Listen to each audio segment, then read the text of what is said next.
Welcome back, everybody. Hundreds of trees have been planted in the Cornhusker State in the last couple of months alone. And the trees are beautifying state parks and creating a healthier environment, but it's who each tree represents and the Air Force veteran behind it all that makes it mission service. This is Mission Service, sponsored by Barry Law.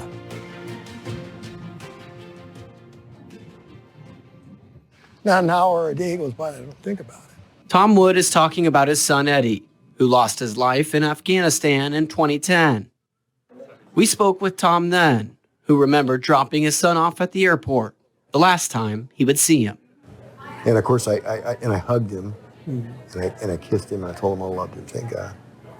And of course, embarrassed him, big soldier there, and dad hugging him and kissing him. God, I'm glad I did.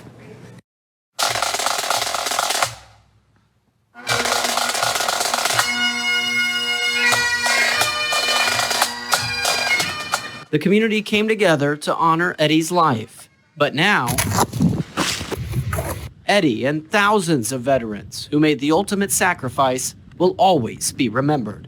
This is a pretty special day, I think, when you really come down to it. This is the beginning of history for these trees down here in this little forest they're going to put in to remember all these people.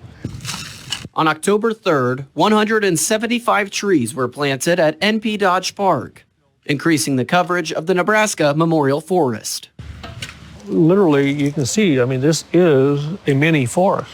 Yeah. Without question. The importance of that is it becomes a sanctuary. A sanctuary that will eventually grow to more than 7,100 trees, expanding across the entire state. From the original taking root and now branching out. Honor and Remember Nebraska Chapter Director Jim Meyer came up with the idea one morning. But then I asked myself, is it doable? I said, very emphatically, yes. Everyone approached with the idea has gotten in line behind him. Meyer credits the coalition of the willing to making this happen. I just believe, deeply believe, and know. I know. If I pass away tomorrow, I just know this will get done statewide. Each tree represents one of Nebraska's heroes who fell in the line of duty, from military members to first responders. By the end of the year, the $4 million project will be 11% complete. The selection of the trees in each location well thought out to ensure the living memorial will thrive. The decision about what kind of trees is left purely to the experts, the arborists. So here, we have trees that survived, that are going in are 5 species.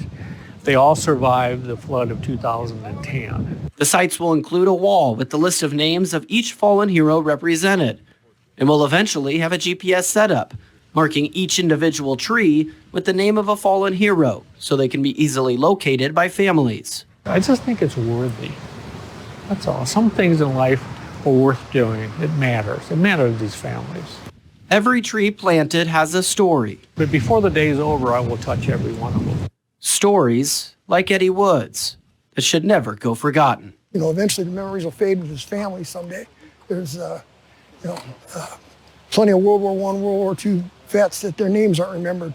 And many of these will be remembered because this is here. We all die, and we will all take our last breath. But you die a second time when nobody says your name anymore. The trees help that, and I think it just provides such depth of spirit and soul. There's heart in doing this. What a great idea. Yeah, an incredible idea by an incredible person, Jim. Tom also is a very special person. It was very moving to be out there and see them all in action. But 50 trees were also planted at Youngman Park last week. There'll be another tree planting this Friday morning at Horning State Farm in Plattsmouth, and again next week, October 17th, Prairie Queen Park in Papillion. Meyer says the biggest need is in fundraising. So to learn how to donate to the project or even sponsor one of the sites, visit the story on our website. That's 3newsnow.com. If there's a person or a topic you think we should cover for Mission Service, tell us. Email mission.service@3newsnow.com.